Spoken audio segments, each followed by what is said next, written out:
사도행전 21장 17절부터 26절입니다.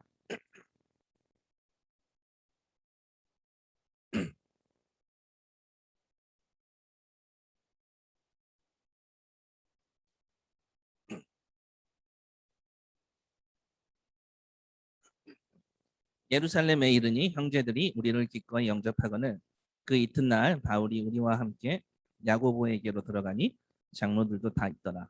바울이 무난하고 하나님이 자기의 사역으로 말미암아 이방 가운데 사신 일을 낱낱이 말하니 그들이 듣고 하나님께 영광을 돌리고 바울더러 이르되 형제여 그대가 보는 바에 유대인 중에 믿는 자 수만 명이 있으니 다 율법의 열성을 가진 자라.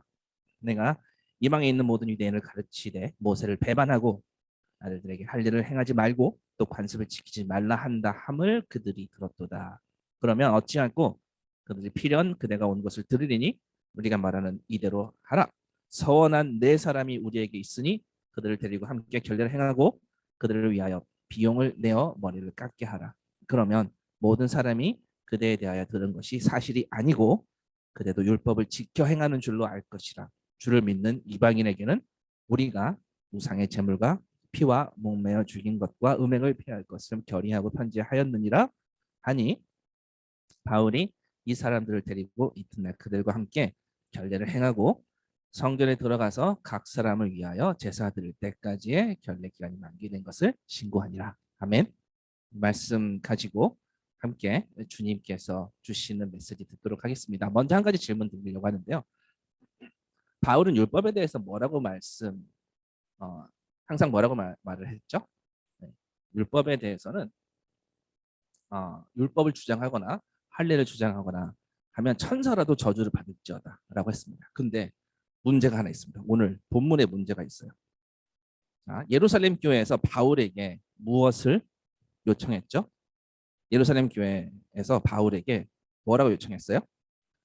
지금 어떤 소문이 도냐면 바울 당신이 이방에서 선교 활동할 때 유대인들한테 모세율법 지키지 말라고 하고 할례도 하지 말라고 했다고 그런 소문이 돌고 있는데 지금 사람들이 적지 않게 소요가 일어나고 있으니 자 지금 제안을 합니다. 예루살렘 교회에서 제안을 합니다. 뭐라고 제안을 해요? 24절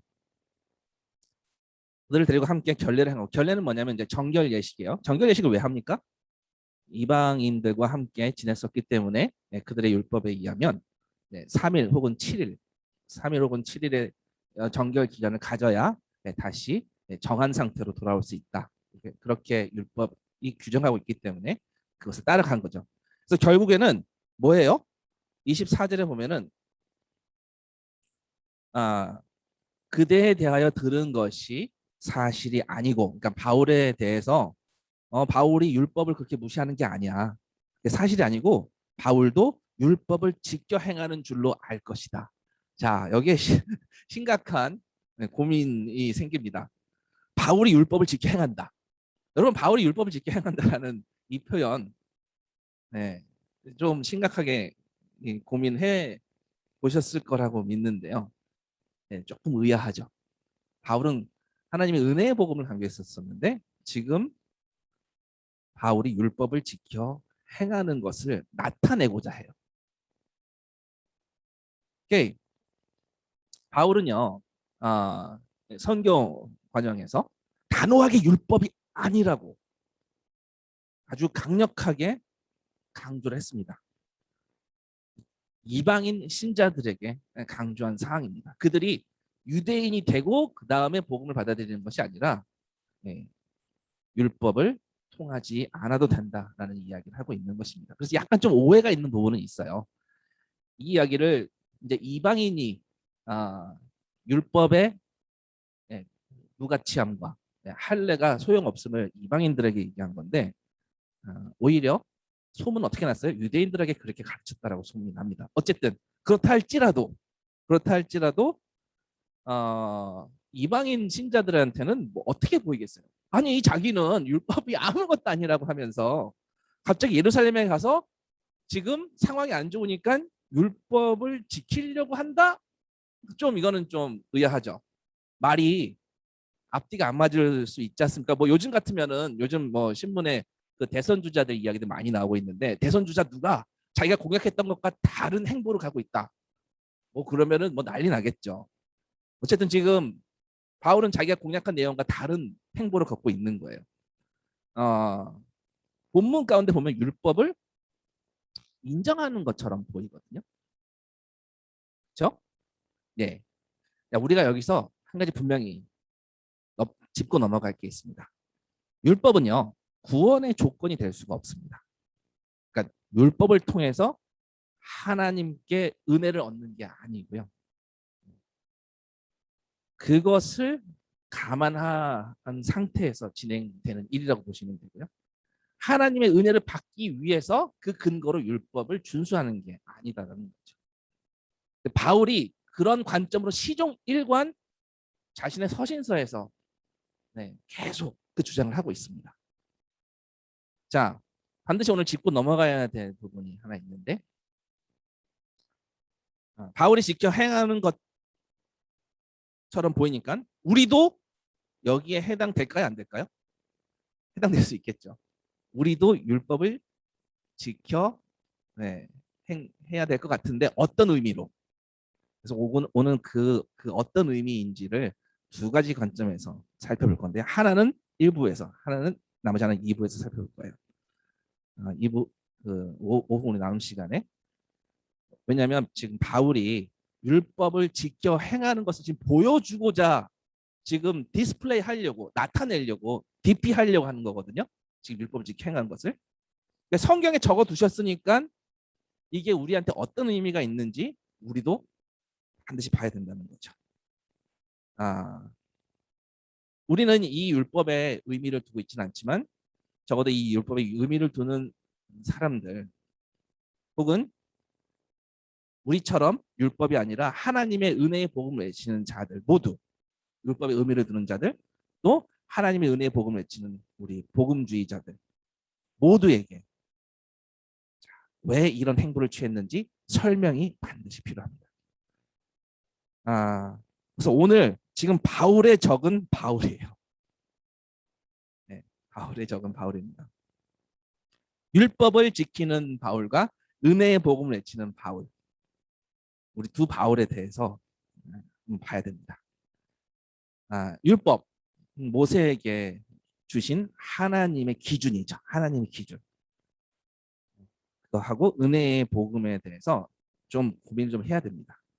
자, 이 은혜와 이 율법, 하나님의 율법과 하나님의 은혜의 복음을 여러분들께 잘 설명해 주는 물론 가장 메인 교재는 성경책입니다. 근데 그 보조 교재를 하나 설명해 주자면 보조 선생님 하나 설명해 드리자면 그 존 맥칼스터 목사님이라고 율법과 복음 부분에 대해서는 Grace to You라는 자료를 통해서 많이 얘기해 주셨는데요. 나중에 기회가 있으시면 한번 참고해 주시면 좋겠습니다. 다른 부분 말고 율법과 복음 부분에서는 다른 부분은 좀 논란의 여지가 있는 부분도 있는데 나중에 한번 기회가 있으시면 한번 참고해 주시고요. 어쨌든 우리 같은 복음주의자들 하나님의 은혜를 엄청 강조합니다. 그렇죠? 반대로 하나님의 은혜를 강조하는 대신에 하나님의 심판, 하나님의 기준, 하나님의 스탠다드 이런 거는 복음을 선포할 때 잘 그렇게 복음만큼 은혜만큼 강조하지는 않아요. 자, 복음은 뭐예요? 굿 뉴스잖아요. 좋은 소식. 그러니까 좋은 소식인데 자, 얼마큼 좋은 소식이면 목숨 걸 수 있죠? 목숨 걸 만큼 좋은 소식이어야겠죠. 다 걸어야 될 만큼 좋은 소식이어야겠죠. 그래서 우리가 복음을 이해하려면 좋은 소식을 이해하려면 그 전에 얼마나 나쁜 상황이었는지를 이해하는 게 중요해요. 좋은 소식이라고 느끼려면 그냥 여전히 나 원래 좋았어. 그러면 이게 좋은 소식이 아니잖아요. 자, 우리가 무엇을 이해해야 된다고요? 얼마큼 나쁜 상황에 처해져 있었는지 그것을 이해해야 된다고 했습니다. 그래서 이 나쁜 상황을 이해하기 전에는 그 은혜의 복음, 그 좋은 소식을 알 수 없겠죠. 하나님이 말씀하시는 그 좋은 하나님의 데피니션, 하나님의 정의, 그 조언이 얼마만큼 좋은 것인지 하나님의 기준만큼 거기에 부합할 만큼 알고 느끼고 경험하고 감격하고 제대로 보는 것이 아니라면 그동안 우리가 써왔던 복음이 하나님께서 말씀하신 복음과 달랐던 거겠죠. 그러니까 이건 되게 중요한 거예요. 하나님 생각하시고 말씀하신 것만큼 좋은 소식이라고 외치지 못했다면 우리는 그 복음 때문에 정죄되어서 여전히 죄 가운데 거하게 됩니다. 하나님의 완전하신 기준을 못 따라가기 때문에. 그래서 여러분과 저의 가장 심각한 오류 중에 하나는 뭐냐면요. 하나님의 기준에 의하면 하나님의 거룩하신 성품에 의하면 여러분과 제가 얼마나 나쁜지를 제대로 이해하지 못했기 때문에 복음이 얼마나 좋은 소식인지를 완전히 알지 못한다라는 거예요. 그 사실을 우리가 좀 주지해야 됩니다. 하나님은요 여전히 하나님의 완전함에 이르지 못하는 하나님의 기준에 이르지 못하는 사람들을 여전히 죄인이라고 하세요. 안 그러실 것 같나요? 아니에요. 여전히 지금 죄인이라고 하세요. 되게 중요합니다.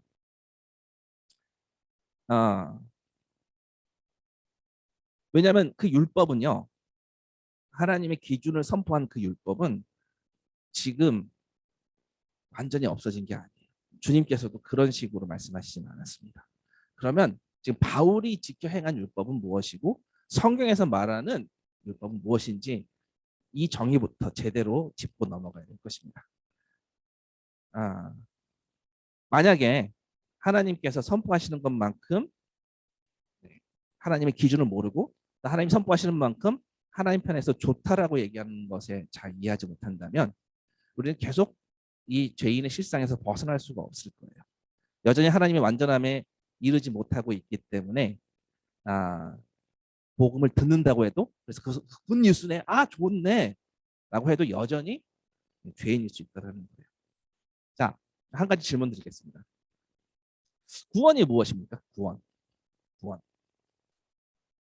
구원은 무엇에서 구원을 받는 것이겠죠. 무엇에서. 그런 구원을 받고 그런 구출을 받고 표현하는 그 기쁨 이것이 우리는 예배라고 알고 있습니다. 오케이. 그러면 그 기쁨의 근거가 무엇입니까? 만약에 뭐 세상에 물어보거나 아니면 복음주의 말고 자유주의 진영에다가 물어본다면 만약에 그러니까 세상이 우리에게 물어본다면 혹은 뭐 자유주의 진영이 우리 복음주의자들 말고 자유주의자 진영들이 우리에게 도대체 뭐가 그렇게 기쁘니? 그럼 뭐라고 답하시나요?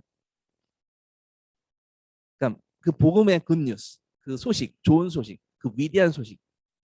도대체 뭐가 위대한데? 그럼 뭐라고 답하시겠어요? 자, 성경에서 말하는 바를 먼저 봐야겠죠. 성경은 이 복음의 소식, 이 굿뉴스를 알고자 하는 사람 모두가 죄에 대한 하나님의 기준, 한마디로 이제 심판이겠죠. 그것에 대해서 분명히 알기를 말하고 있습니다. 이것을 짚고 넘어가지 않으면 그러면 복음이 복음되지 않아요. 다시 말해서 죄가 무엇인지 봐야 한다는 거죠. 여기에 대한 심각한 고찰과 심각한 깨달음 없이는 복음이 위대해질 수는 없어요. 복음이 위대해질 수 있는 유일한 배경 화면은 얼마나 우리가 어둠 가운데 있었느냐, 얼마나 우리가 스스로 이 상황에서 벗어날 수 없느냐, 이것을 보는 거예요. 저는 지금 죄의 문제를 계속 음미하는 거, 그게 기독교라고 말씀드리는 건 아니에요. 죄를 계속 음미하는 것이 기독교 아닙니다. 이렇게 가장 중요한 교리 중에 하나는 하나님께서 하나님이 주신 그 믿음으로 구원을 얻도록 결정을 하셨어요. 믿음으로 구원을 얻도록. 그러니까 죄를 음미한다고 구원이 되진 않아요. 뭐예요? 믿음으로 구원을 얻도록 결정하셨습니다. 그래서 믿음과 은혜로 하나님과 교제할 수 있다는 겁니다. 율법에 머무르지 않고 하나님의 그 은혜의 복음으로 나아가는 것이 기독교 핵심 교리입니다. 율법이 더 이상 우리를 정죄하지 않고 하나님의 은혜만이 우리를 구원으로 이끈다라는 거. 저는 이건 분명하게 말씀드립니다. 그럼에도 불구하고 제가 율법을 얘기하는 것은 이 이야기는 신약 시대에는 더 이상 해당되지 않지 않나요? 이렇게 말할 수 있어서 그런데요. 사실 율법에 대한 이야기도 굿뉴스, 복음에 대한 이야기도 신약, 구약 다 있고요. 네. 율법도 복음도 은혜도 하나님의 은혜도 율법도 둘 다 신약과 구약과 다 안에 있어요. 신약 시대에만 하나님의 은혜가 국한된 게 아닙니다. 이 은혜의 복음은요. 믿음을 통한 은혜의 복음은 구약 내내 흐르는 하나님의 선포예요. 창세기 때부터 창세기에 우리 믿음의 조상 아브라함께서 자 의롭게 여김을 받는 그 이유를 아브라함이 의롭다라고 칭함받았었던 그 이유가 뭐죠? 아브라함의 믿음이었어요. 그 믿음 사실 하나님께서 주신 거예요. 그래서 믿음을 통해 의롭게 여김을 받았다고 하셨습니다. 율법이 생기기도 전이죠. 모세의 율법이 생기기도 전이죠. 자, 하나 더 얘기를 들어볼까요? 노아 얘기를 들어볼까요? 노아는 노아의 별명의 하나님의 은혜를 입은 자라고 우리가 성경 통해서 알고 있습니다. 하나님의 은혜를 얻었습니다. 예, 구원은요. 율법을 통해서 받는 게 아니에요. 하나님의 은혜를 통해서 얻는 거예요. 다시 한번요. 구원은 율법이 아닙니다. 구원은 하나님의 은혜가 시작점이 됩니다. 신약에서만 믿음과 은혜를 이야기한 게 아니고요. 구약 역사, 신약 역사, 모든 구원의 역사 가운데 모든 언약 가운데 드러나고 있는 하나님 아버지의 정말 보편적인 약속이에요. 은혜가 진리의 말씀입니다. 그 은혜의 약속은 뭐냐면요. 하나님께서 정하신 그 스탠다드, 그 정죄와 심판에서 벗어나는 유일한 길은 율법을 행함으로가 아니라 하나님의 은혜를 얻음으로써 가능한 것입니다. 자, 우리 로마서 3장 20절 한번 보겠습니다. 로마서 3장 20절.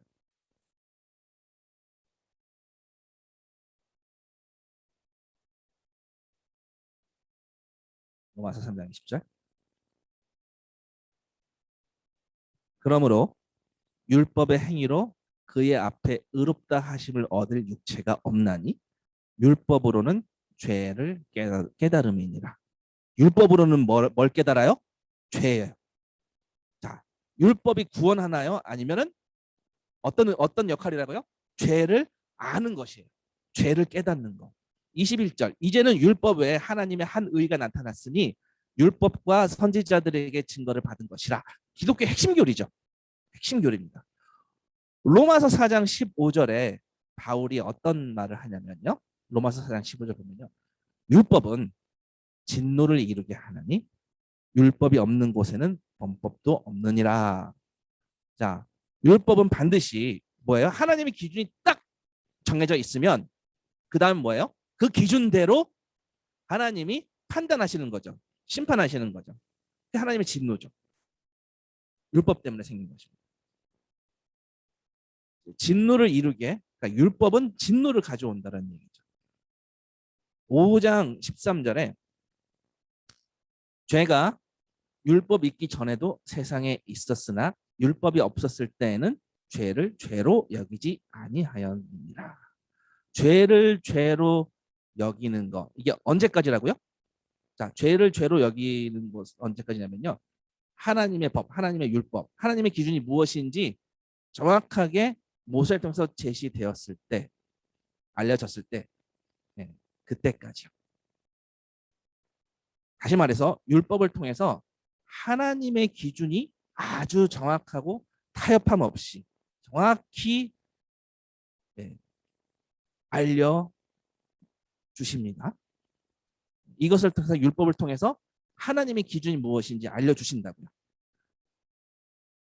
알기는 알았지만 자, 그 율법이 있기 전에도 죄가 그러니까 율법이 있으니까 죄가 안 거지 죄가 없었다가 새로 생긴 게 아니잖아요. 원래 있었잖아요.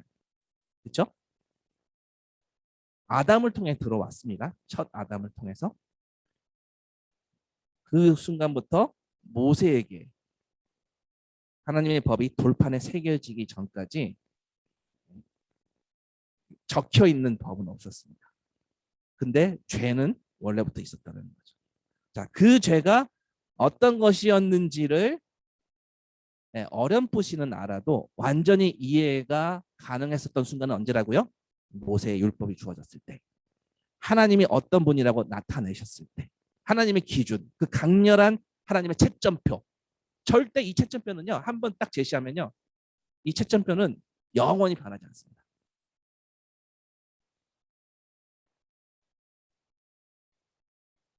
그 채점표에는 어떤 섹션들이 있죠? 얼마나 하나님의 백성이라고 일컫는 자들이, 죄인들이 하나님을 사랑하지 않았는지, 얼마나 외면했는지. 그 채점표에는요, 조금도 용납이 없습니다. 하나님의 법에는. 그래서 그 채점표를 다 체크를 하고 마지막에 패스냐 낙제냐에 따라서 그 결과 죽음이냐 생명이냐 합니다. 5장 20절에 율법이 들어온 것은, 로마서 5장 20절에 율법이 들어온 것은 범죄를 더하게 하려 함이라. 범죄를 더하게? 이게 무슨 말이에요? 율법을 통해서 그동안은 이런 것까지 죄였어? 라고 했던 것까지 채점표 보니까 죄네 적혀 있다라는 거예요. 그래서 채점표 그 리스트에는 율법 때문에 더 많은 범죄들이 생겨났다는 거죠. 어떤 것이 죄인지 알아가는 것. 이것이 하나님의 채점표 율법입니다. 그래서 율법이 더 적용되고 자세하게 파악될수록 우리의 죄목이 계속 증가해요. 하나님의 완전하신 기준이, 그 완전하신 그 기준이 적용되면 될수록 더 뚜렷하게 하나님이 자신을 나타내시면 나타낼수록, 거룩하신 하나님을 드러낼수록 더욱 심각하게 그 범죄 항목들이 추가가 된다는 거예요. 5장 21절. 이는 죄가 사망 안에서 왕노릇. 왕노릇. 그러니까 하나님의 법을 보면 볼수록, 하나님의 그 기준을 적용하면 적용할수록 얼마나 죄의 저주 가운데 사로잡혀서 그 권세에서 헤어나오지 못하는지 왕노릇한다라는 거죠. 죄가. 그것을 알게 된다는 거죠. 로마서 7장 7절. 그런즉 우리가 무슨 말을 하리요? 율법이 죄냐? 그럴 수 없다. 율법으로 말미암지 않고는 내가 죄를 알지 못하였으니. 율법을 통해서 그동안 넘어갔었던 모든 내 내면의 추악함들이 다 들통났다는 거예요. 갈라디아서 2장에 사도 바울은 이렇게 주장합니다. 갈라디아서 2장 16절 보시면, 오늘 지금 사도행전 21장에 나오는 동일한 바울이에요. 그 바울이 바로 이 바울입니다.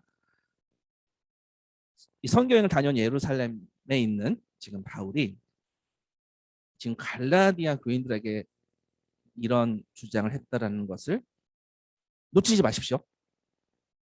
갈라디아서 2장 16절. 사람이 의롭게 되는 것은 율법의 행위로 말미암음이 아니요, 오직 예수 그리스도를 믿음으로 말미암는 줄 알므로 우리도 그리스도 예수를 믿나니. 왜냐하면 우리가 율법의 행위로서가 아니고 그리스도를 믿음으로써 의롭다 함을 얻으려 함이라. 율법의 행위로서는 의롭다 함을 얻을 육체가 없느니라. 여기가 기독교의 핵심입니다. 자, 뒤에 바울이 19절에 뭐라고 합니까? 내가 율법으로 말미암아 율법에 대하여 죽었나니. 자, 율법에 대하여 죽었다. 그러니까 이제는 율법이 나한테 아무것도 할 수 없다, 마치 무효한 것처럼 말하는데요. 빌립보서 3장 8절에 보면, 찾아보실 필요 없습니다. 우리가 잘 아는 내용이에요. 내 주 그리스도 예수를 아는 지식이 가장 고상하기 때문에 모든 것을 해로 여긴다라는 빌립보서 3장 말씀. 그래서 모든 것을 다 잃어버리고 배설물로 여긴다는 그 말씀은 바로 그리스도를 얻기 위함이라고 했습니다. 왜요? 그 그리스도 안에서 발견되려고자 하는 그 이유는, 그 의로움은, 내가 가진 나한테 전가된 그 의로움은 율법에서 난 것이 아니야. 오직 그리스도를 믿음으로 말미암은 것이야. 하고 바울이 계속 강조하는 부분입니다. 믿음으로 하나님께로부터 받은 의로움이라고. 자, 이 모든 말씀을 보자면 율법은 구원에 이르게 할 수 있다, 없다? 없다. 절대로. 그래서 바울이 율법에 대하여 죽었다고 하는 거죠. 근데 지금 그거를 사도행전 21장에서 다시 지킨다? 왜요? 왜요? 자, 오늘 이거 두 가지로 설명한다고 했습니다. 하나는 오늘 1부에 보고 하나는 2부에 볼 건데요. 갈라디아서 3장 10절 보겠습니다.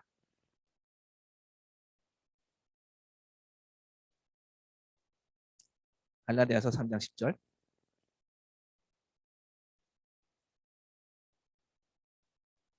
무릇 율법 행위에 속한 자들은 저주 아래에 있나니 기록된 바 누구든지 율법책에 기록된 대로 모든 일을 항상 행하지 아니하는 자, 율법을 완벽하게 다 소화하지 않는 자는 하나라도 부족하게 소화하면 실수도 용납하지 않는 거예요. 그러면 뭐예요? 저주 아래에 있다. 잘 보세요. 하나님의 기준에 대해서 보세요. 하나님의 법에 대해서 보세요. 그 율법에 대해서 보세요. 단 하나라도, 그 모든 기준 중에 단 하나라도 기준 미달이면, 그게 뭐 실수이든 뭐든 드러나면 뭐라고요? 결과 저주. 율법은요,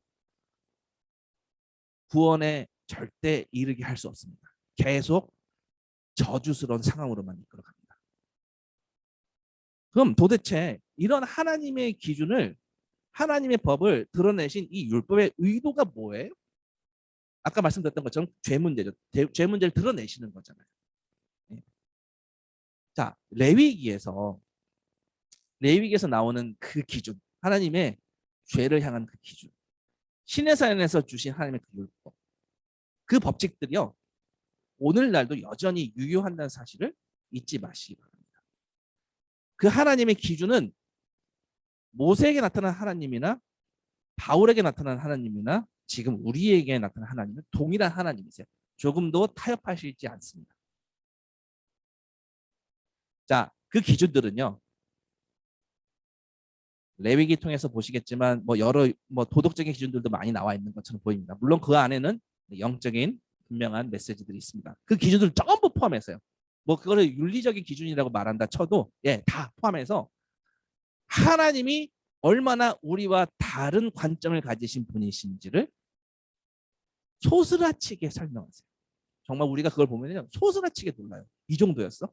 얼마나 다른 분인지. 그것을 선언하는 게 율법이에요. 정말? 이것까지? 정말? 이게 하나님의 법입니다. 하나님의 법이 제시하는 것은 하나님의 거룩하십니다. 하나님의 기준이 어떤 수준인지 그 기준점을 말하는 거예요. 하나님께서 용납해 줄 수 있는 범위를 이야기합니다. 이 정도면 하나님 앞에 설 수 있다. 그 설 수 있는 범위를 아주 철저하게 선을 그어놓으세요. 그 선은 잠깐 맞췄다가 좀 있다가 무너뜨렸다 할 수 있는 게 아니에요. 정확하게 규정합니다. 그 결과 모든 사람들이 그 기준대로 하나님의 채점표 앞에 서게 되고요. 그 채점표의 그 기준에 따라서 패스냐 아니면 낙제냐가 결정이 되고 판단이 되어지고 심판이 되어지는 거죠. 그래서 우리의 심판관의 채점표에는 조금도 1도 타협하지 않는 하나님의 채점표가 있습니다. 그 채점표에 따라서 패스하면 영원한 생명으로, 기준 미달이면, 함량 미달이면 영원한 지옥으로. 아주 간단하죠. 이게 마치 지금 제가 지하철에서 예수천당 불신지옥 이거 외치고 있는 것 같아요 지금. 네. 자, 하나님의 법은요. 이걸 강조하고 싶어서 그럽니다. 하나님이 어떤 분이신지를 계시, 드러내서 알려주시는 거예요. 하나님의 율법은. 사람들 모두가 다 그 법대로 따라야 한다라고 말씀하신 걸까요? 아니다라고 말씀하신 걸까요? 따라야 한다고 말씀하신 거예요. 그중 하나라도 미스하면 하나님은 완전한 채점관이시기 때문에, 그리고 하나님 자체가 완전한 거 말고는 할 수 있는 게 없으세요. 그래서 그런 기준 미달은, 함량 미달은 용납하실 수 없다는, 만약에 용납을 하잖아요. 그럼 하나님 자신의 이름에 먹칠을 하게 되는 결과를 초래합니다. 예수님도 동의하셨습니다. 마태복음 5장 48절. 그러므로 예수님 뭐라고 말씀하셨냐면, 하늘에 계신 너희 아버지의 온전하심과 같이 너희도 온전하라. 너희가 조금 그 기준이 완벽하지만 이 정도는 봐줄게가 아니라요. 그 정도로 온전하라. 이 이야기가 성경 내내 흐르고 있습니다. 구약과 신약 내내 흐르고 있습니다. 아까 하나님의 은혜가 구약에도 흐르고 신약에도 흐른다고 했었죠. 마찬가지입니다. 이 하나님의 저주는요. 하나님의 그 기준은요. 하나님의 이 진노는요. 신약에도 여전히 흐르고 있습니다. 내가 거룩하니 너희도 거룩하라. 이것이 레위기 내내 계속 나오는 이야기입니다. 하나님은요. 나의 기준, 나의 법, 나의 스탠다드가 이 정도인데 너도 그 스탠다드만큼 해라. 얼마만큼요? 구약에서 신약까지 계속해서. 베드로전서 1장 15절에도 오직 너희를 부르신 거룩한 이처럼 너희도 모든 행실에 거룩한 자가 되라. 여러분 여기서 쉽게 예수님이 이거 다 만족하셨으니까 예수님 붙들면 되겠네요 라고 말씀하지 마십시오. 거기 지금 그렇게 말씀하지 마십시오. 오직 너희를 부르신 거룩한 이처럼 너희도 모든 행실에 거룩한 자라. 행실 뭐예요? 하나님처럼 그 기준대로, 그 기준에 맞게 그 거룩하심을 드러내지 못하면, 그 기준에, 그 범위에 충족되지 못하면 그 다음은 하나님의 채점표에 의해서 어떤 판단이요? 심판관은 어떤 채점을 내리시죠? 영원한 저주 가운데 처하겠다라는 거죠. 하나님의 법에 수많은 이 조항들과 규례들로 가득 차 있는 이유는, 율법이 많은 규례들로 가득 차 있는 이유는요. 일일이 세세히 적어두신 이유는, 이 정도까지 자세히 적어두셨어? 자, 하나님이 왜 이러셨을까요? 이유는요. 하나님 당신이 1도 오류를 용납치 않으신 완전한 분이라는 것을 알려주시기 위함이에요. 낱낱이 다 조사하고요. 검사하고 검토해서 하나도 실수를 용납하지 않겠다는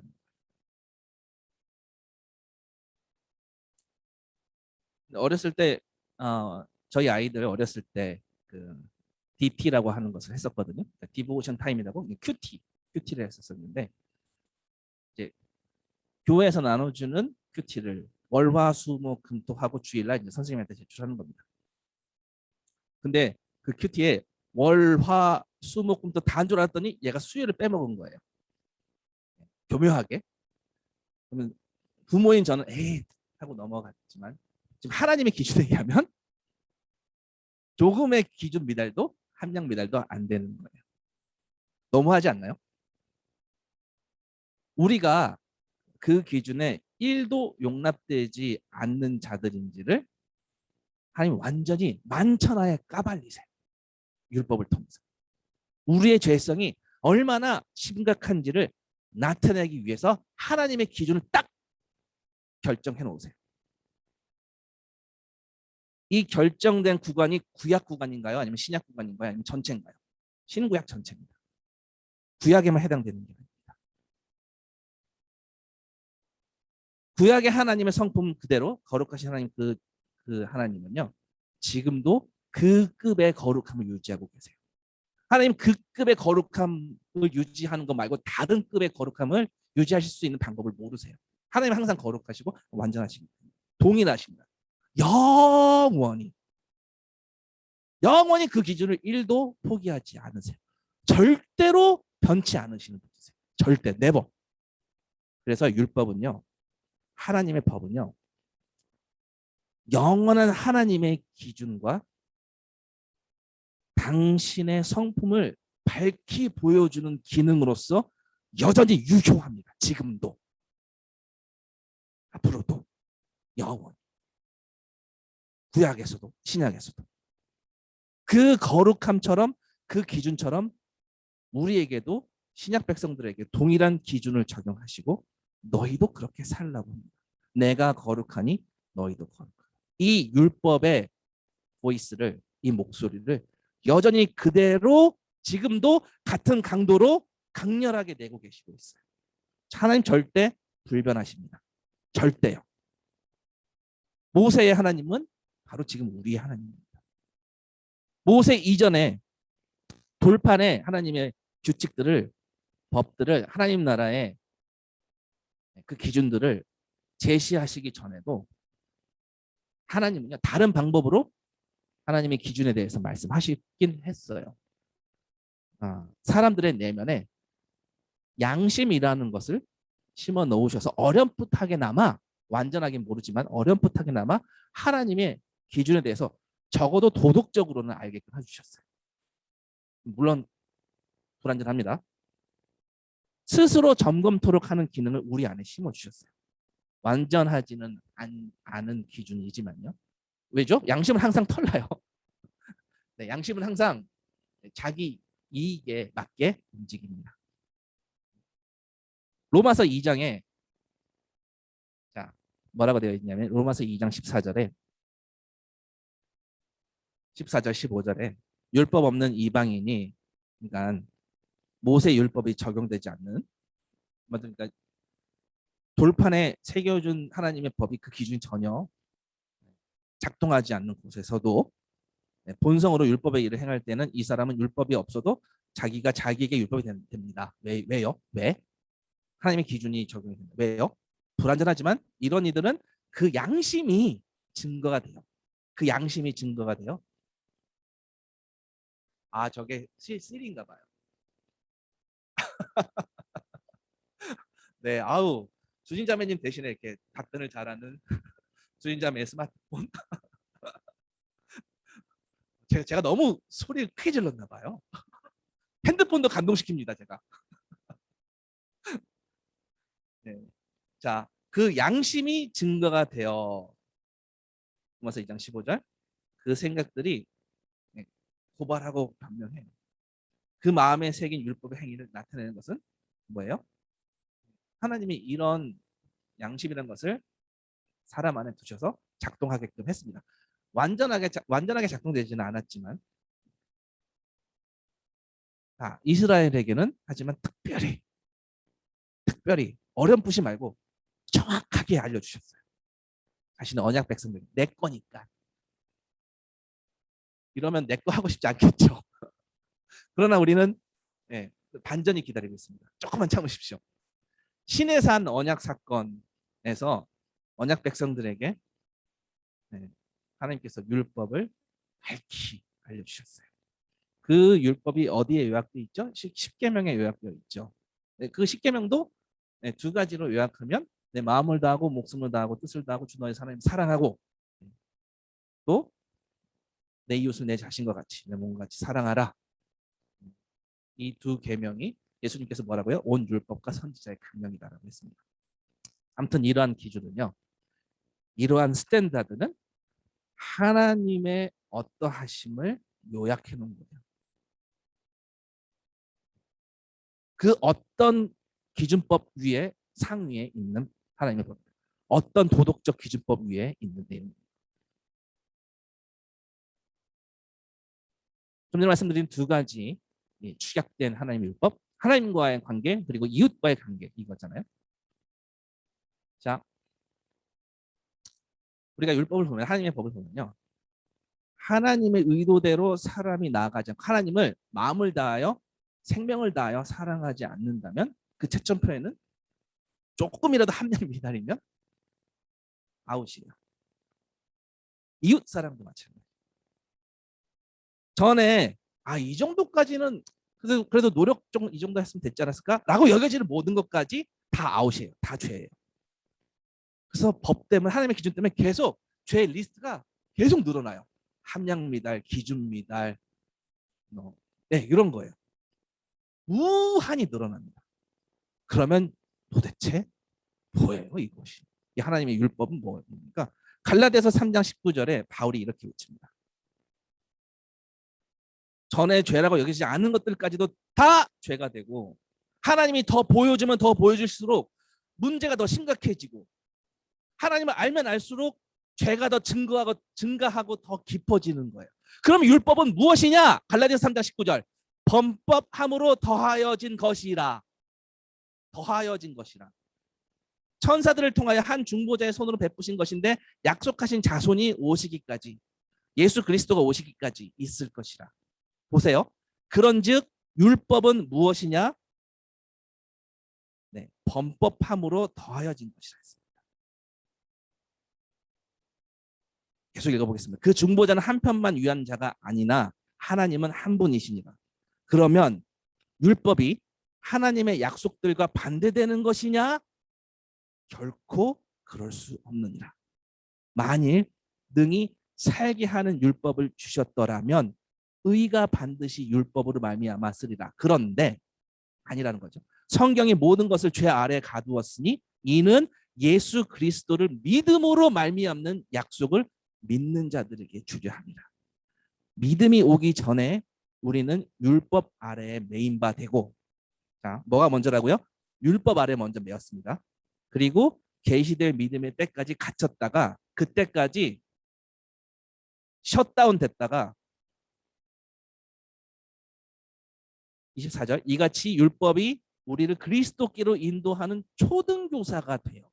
이게 중요한 내용입니다. 우리로 하여금 믿음으로 말미암아 의롭다함을 얻게 하려 하십니다. 믿음이 온 후로는 우리가 초등교사 아래에 있지 아니하도다. 정확하게 보세요. 초등교사가 잘못됐다고 했나요? 초등교사 아래에 더 이상 있지 않는다고 하나요? 잘못됐다고 하진 않았습니다. 하나님 그 법 그대로 유지하세요. 조금 더 이 부분을 더 자세하게 살펴보면 좋겠는데요. 기회가 있으면은 오늘은 다 못 다룰 것 같고요. 간단하게만 다루자면 요점은 자 율법이 하나님께 나아가는 과정에서 초등 과정, 초등 학문, 초등학교, 기초 과정 그 기초 과정을 그 출발 과정을 명시했다라는 거예요. 자 지금 율법 과정, 초등 과정, 기초 과정을 지나서 그리스도인의 장성한 은혜의 복음에 이르른다라는 거예요. 지금 초등 과정이나 장성한 장년 과정이나 내용이 다르냐? 결코 다르지 않다라는 거예요. 같은 커리큘럼으로 온 거예요. 자, 21절. 초등 율법이 은혜의 약속과 상반되냐? 21절. 그러면 율법이 하나님의 약속들과 반대되는 것이냐? 결코 그럴 수 없다. 네. 그 초등 율법이 은혜의 약속과 상반되냐? 결코 그럴 수 없다라고 합니다. 오늘 바울은요. 여기 사도행전 21장에서 지금 본인은 장년반에 속해 있어요. 하나님의 은혜의 복음이 무엇인지 알아요. 그렇지만 지금 다시 초등반에 다시 돌아가는 과정에 있는데요. 초등 과정이 잘못됐다라고 한 게 아니었어요. 지나갔다라는 거예요. 지금 다시 돌아간다라는 그 관점으로 오늘 1부 얘기하고요. 2부에는 다른 방식으로 얘기하겠습니다. 자, 초등반에 다시 돌아가서 무엇을 다지고자 하는 걸로 보면 좋을까? 자, 초등 과정 아래, 율법 과정 아래 거기서 무엇을 유지하고 무엇을 음미하고 그리고 이 커리큘럼들을 쭉 우리가 단번에 졸업하게 되는 걸까요? 자, 이 모세 과정, 초등 과정, 이 모세 율법 과정에서는요. 하나님과 죄에 대해서 하나님이 어떤 분이신지 하나님의 기준과 그 기준에 부합하지 않는 죄인의 모습에 대해서 다시 이제 보는 과정이에요. 바울은요, 자기가 장년 과정이 있지만 초등 과정으로 장년처럼 은혜의 복음으로 자유롭게 자기가 할 수 있는 범위가 있지만 본인 스스로 초등 과정에 가둡니다. 스스로 복음을 위해서. 아무 거리낌 없이 다시 초등 과정으로 돌아가요. 네, 자유합니다. 물론 이 부분을 좀 더 자세하게 살펴볼 겁니다. 자, 이 초등 과정에 있으면 감사할 제목들이 죄가 무엇인지 몰랐었더라면, 넘어갔었더라면 바울은 다시 그 과정으로 돌아가서 지금 무엇이 죄인지를 다시 보는 시간이었을 수도 있습니다. 만약에 그것을 몰랐다면, 죄가 무엇인지 모른다면 아까 말씀드렸던 것처럼 좋은 소식이 얼마만큼 좋은 소식인지 다 만족스럽게 알지 못하니까요. 은혜가 은혜되지 않았을 테니까요. 이게 율법의 의의라고 보시면 됩니다. 죄를 더 죄되게, 정확한 제목을 더 규정짓게, 뼛속 깊이 죄인이라는 것을 아는 것은요, 결코 하나님의 은혜의 과정, 장년 과정과 배치되지 않는다고요. 율법을 다시 불러들인 것은요, 초등 과정을 은혜와 믿음으로 받는 구원을 제쳐놓으려 하는 게 아니에요. 우리도 그러나 바울과 같은 자세여야 한다라는 이야기입니다. 죄의 속성에 대한 이해, 죄성에 대한 뼈저린 그 감각, 그거 너무나 중요합니다. 이걸 무한 반복하고 마지막에 한번 장년 과정 가도 괜찮아요. 믿음으로 받는 구원의 약속을 너무 쉽게 가지 않았으면 좋겠어요. 왜냐? 구원이 구원되지 못하니까. 그 구원의 약속을 무색해, 그 감격을 훨씬 더 마음껏 주님 앞에 외칠 수 있는데 덜 외치게 됩니다. 오히려 이 초등 과정이 다시 돌아간다고 해도 장년 과정에서 누리는 은혜를 더 강화시킵니다. 율법은요, 이게 죄고 저게 죄고 그 범위가 얼마나 많은지 그것을 낱낱이 이야기합니다. 그 결과 내가 바랄 수 있는 유일한 탈출구, 여기서 벌써 지금 예수 그리스도 나가시면 안 됩니다. 뭐냐면요, 죽어야 되겠구나, 여기로 가셔야 돼요. 죽음, 이게 지금 초등 과정입니다. 난 사망 이것 말고는 다른 탈출구가 없구나. 근데 사실 사망해도 탈출이 되나요? No way, 전혀요. 그렇지 않습니다. 율법의 중요성은요, 뭐냐면 죽어도 안 되는 거네. 더 간절히 절망 가운데 하나님의 은혜를 더 바라고 믿음으로 얻게 되는 그 구원이 얼마나 좋은 소식인지 보는 거예요. 그래서 하나님의 법은 철저하게 우리의 실상을 낱낱이 파헤치는 역할을 합니다. 이게 율법이에요. 이거는 이 하나님은요, 지금도 여전히 유효하십니다. 우리의 어떤 행위로도, 그 어떤 행위로도 이 절망에서 벗어날 수가 없기에 모두 그 저주 아래. 이 저주는 누가 주신 거예요? 하나님. 하나님의 저주 아래 놓여 있습니다. 우리 지금 침례관정문 쓰고 준비하시는 분들 꼭 명심하십시오. 우리 하나님의 저주 아래 놓여 있다는 거. 죄가 무엇인지 철저히 하나님 밝히세요. 우리의 실상을 명확하게 알린 것, 그것이 하나님의 기준 율법입니다. 이 상황에서 벗어날 길이 없다라는 것, 탈출 구멍이 전혀 없다라는 것을 말해요. 죽어도 탈출할 수가 없어요. 우리가 죽잖아요? 그럼 다시 일어나서 우리가 살았을 때 했던 것을 다시 대가를 치르게끔 되어 있어요. 어느 정도로? 영원히. 절망이죠. 자, 단 하나의 가능성도 우리에게 탈출 구멍이 없다라는 거, 이 죄인의 실상, 이것을 온전히 이해하기 위해 초등 과정, 기초 과정, 율법 과정을 반드시 거쳐가야 하는 거예요. 이 과정을 거쳐서 아버지가 온전하신 것처럼 너희도 온전하라는 말씀의 의미가 얼마나 말도 안 되는 일인지 비로소 보게 되면 이게 굿뉴스네 하는 거예요. 이것을 완벽하게 다 소화한 샘플은 구약 시대에는 존재하지 않았습니다.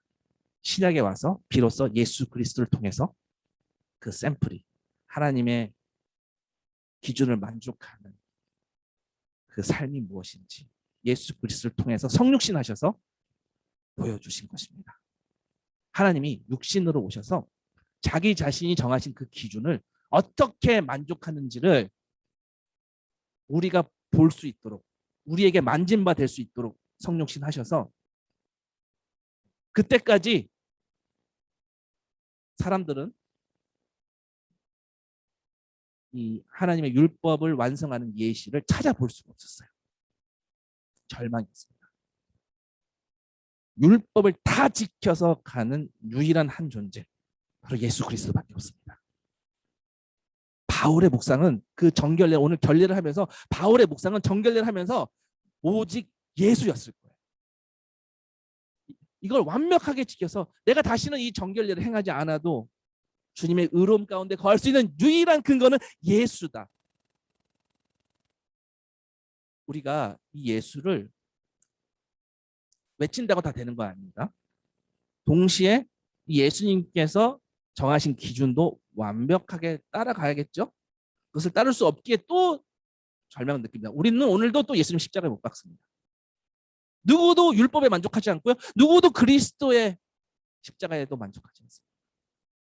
그래서 바울은요, 그 누구도 율법에도 아니면 예수 그리스도께도 합당하지가 않았습니다. 그것을 본 마음 뭐예요? 철저하게 빚진 마음. 하나님 앞에 설 때 주님 저 은혜로 받아주세요. 이거밖에 없겠죠. 자, 예수 그리스도가 율법의 요구사항보다 덜 요구하셨나요? 모자라게 요구하셨나요? 은혜로 좀 덮어주셨나요? 아니에요. 아니에요. 예수 그리스도는요, 어떤 행위로 거짓말, 탐심, 도둑질, 간음 이런 게 겉으로 드러나기도 이전에 그 의도된 마음이 출발만 했어도 예수 그리스도에게 정죄돼요.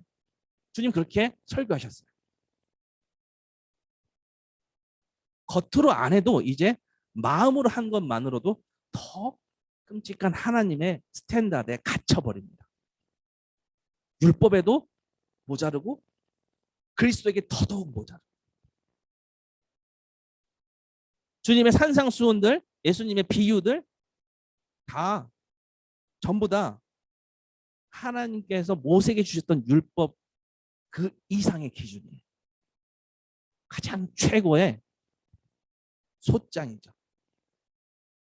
이 솥장에 빠져나갈 수 있는 구멍이 존재하지 않습니다. 이 조항들을 완벽하게 구현해내신 예수 자신은요,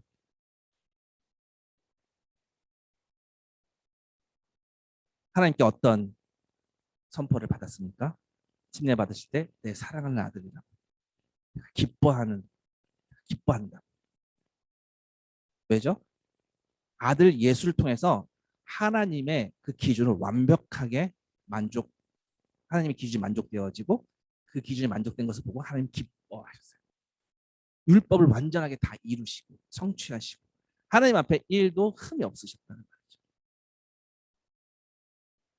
예수님께서는요, 아버지의 마음을 불쾌하게 만든 그 어떤 죄의 시작의 티끌도 없었습니다. 그분의 기준은요, 이제 신약 시대의 새로운 기준점, 새로운 하나님의 법이었습니다. 근데 그 기준법이 결코 구약보다 못하지 않다라는 것을 명심하십시오. 우리는 이 부분 때문에 오히려 더 절망할 수 있고요, 더 추락할 수 있습니다. 왜요? 왜냐하면 믿음으로 구원에 이르는 그 복음의 그 좋은 소식, 그것을 복음을 복음되게 하지 못하니까요. 자, 그리스도는요, 하나님께서 선포한 그 기준을, 그 스탠다드를 더하면 더했지 덜 선포하시지 않으셨어요. 그래서 가장 강력한 최고의 스탠다드. 동시에 그 스탠다드가 그 율법이 그 채점표에 만점을 다 받으시고 완벽하게 구현해내셨어요. 자, 율법은 어디까지예요? 정죄까지예요. 심판까지예요. 채점까지예요. 근데 예수는 하나님께서 채점하시고 심판관이 결정하신 저주를 바꾸어서 영원한 생명책에 적어놓은 하나님의 은혜를 받아오시게끔 하신 게 바로 예수 그리스도입니다. 다시 한번요. 그분의 기준은 거룩하시고요. 동시에 용서하셨습니다. 율법의 실제 케이스가 샘플이 되어셔서 율법을 다 만족시키고 오히려 더 극복하시고 나아가 구원에 이를 수 없는 탈출구가 없는 우리를 위해 구원을 쟁취해 내셨어요. 그래서 예수 그리스도가 보인다면 우리는 무엇이 보여야 되냐면 죄인을 향해 전속력으로 달려오시는 하나님이 보이신 거예요. 거침없이 달려오시는 그 하나님. 말씀 마칩니다.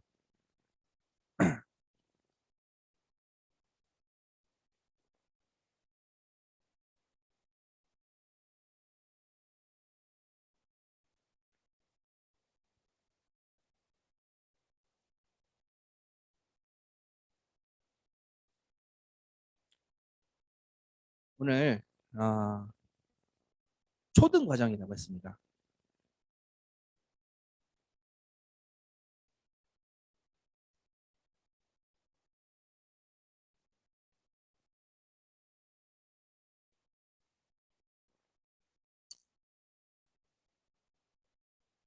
잠시 우리 주신 말씀 생각해 보는 시간 가졌으면 좋겠습니다.